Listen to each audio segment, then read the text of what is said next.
Hello there, my name is Louis Daigle and welcome back to my vlog on public speaking.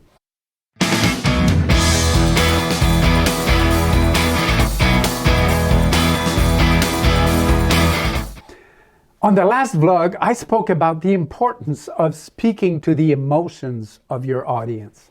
After all, we are all emotional creatures, and speaking to this dimension of your audiences and from your own emotions will always be powerful. I mentioned last time that great sales leaders and coaches always say that the selling process is a transfer of emotions. And they are so right. And then again, I've heard people argue, I'm not a salesman, I don't need to do that. And in addition, my presentation or talk is about rational things. I don't see emotions in there or a place for them.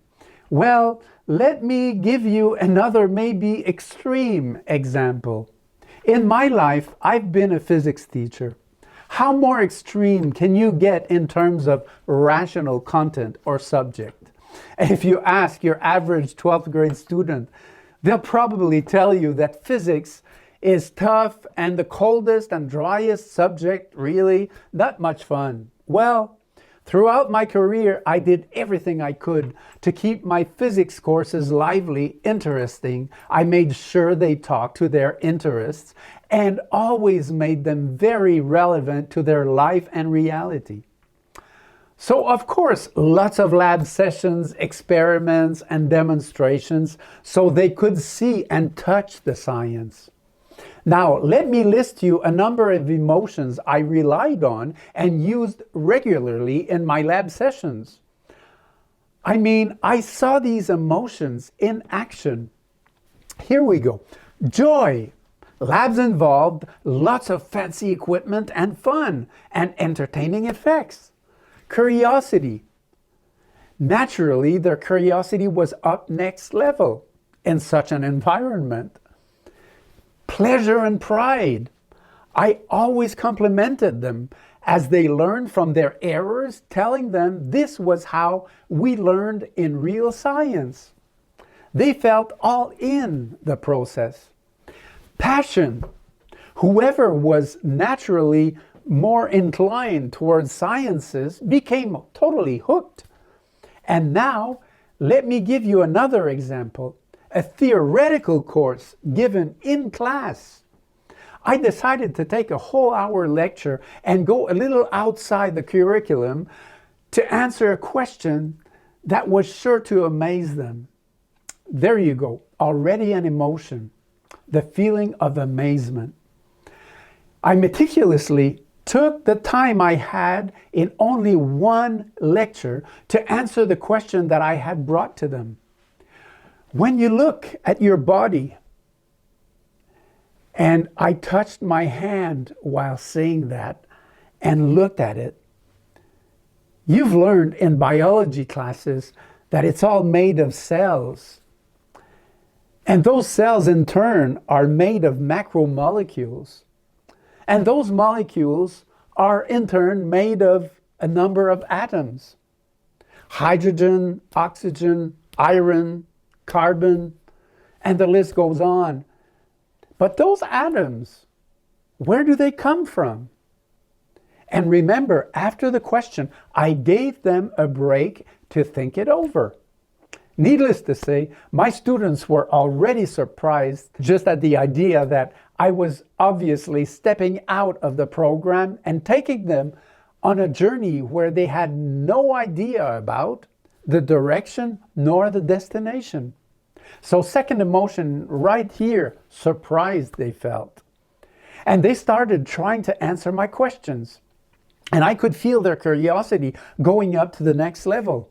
All of a sudden, they really wondered where and what their body was made of came from.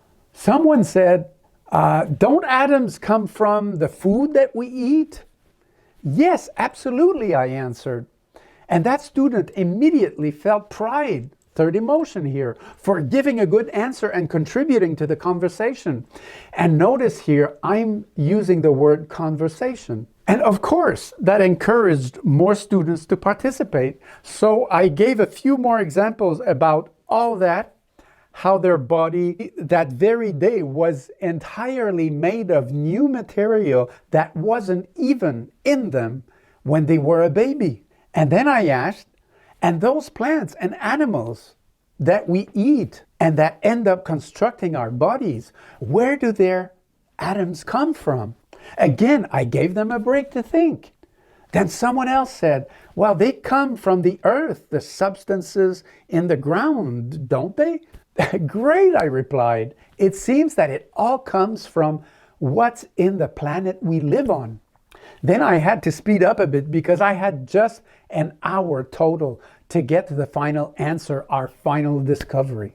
So speaking faster and with enthusiasm, of course, fourth emotion here, by the way, I took them on my journey to explain that planet Earth was made of all these different substances, thus atoms, that were once floating in space and that came together under the force of gravity to form the sphere we live on. And I went on explaining how all these tons of material didn't appear spontaneously in space. No, they were made of atoms that had been previously constructed in the heart of a star through the process of nuclear fusion. Indeed, the most simple element that is present in space, hydrogen, is compressed under enormous pressure in the heart of stars so that the hydrogen atoms start fusing to form more complex elements. The bigger the star, the bigger the pressure to form even bigger elements. And so the whole periodic table of elements is slowly constructed. And at the end of the star's life, in a spectacular, gigantic explosion, enormous quantities of matter are thrown out into space. By then, you can imagine they were so fascinated. Fifth emotion here, by the way. You could have heard a mosquito flying in the room. And questions kept coming left and right. And I answered them as fast as I could, telling them our time was almost out. I even got the question from a student that looked totally mesmerized. Sixth emotion here. But where does God fit in all this? And I answered that one too, going faster and faster by fear, seventh emotion here, of the bell ringing. Then I delivered the final statement. I was now able to tell them that when they looked at their hand and touched the skin, they were really touching atoms that had been constructed in the heart of a star in the cosmos. When that star died, it threw all the matter it constructed out into space. Some of it came together under gravity to form planet Earth. And there we are. Our bodies are literally made of star dust. And the bell magically rang right there. Feeling relief from all this tension buildup, tension, eighth emotion here, and relief, ninth emotion, by the way, the relief from finally finding the answer to this great enigma, all the class spontaneously stood up to give me a standing ovation. They were exploding with joy at the conclusion of this journey, joy being the 10th emotion here. Now, do you still doubt that you can arouse, engage, communicate emotions even in the most rational subjects? You must use creativity, your creativity, and all of your emotions and enthusiasm to produce such an effect. I don't care how rational your subject is, it is not only possible, but it will be necessary to get the results of a champion and inspiring speaker. This lecture is also a great example of how to build momentum, build tension to finally reach a climax with a great relief at the end of the talk. But that should be the subject of another vlog. So click like if you enjoyed this to help me reach out to others like you that are interested in public speaking. And if you don't want to miss anything coming, click the subscribe button. So thanks for listening, and I'll see you next time.